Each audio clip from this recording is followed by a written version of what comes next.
মা একদিন মেয়ে রূপে এসে জানালেন, আমি সকলের সুবিধার জন্য বিপত্তারিণী চণ্ডী রূপে আবির্ভূতা হলাম।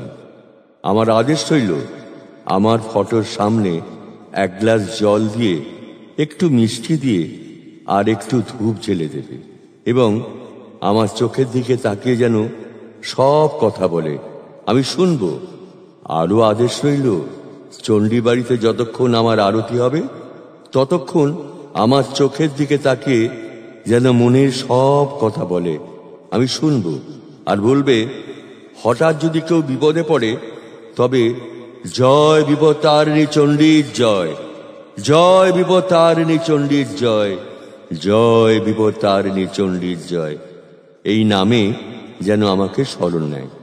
এই নাম ডাকতে ডাকতে সে আমার ভক্ত হয়ে যাবে।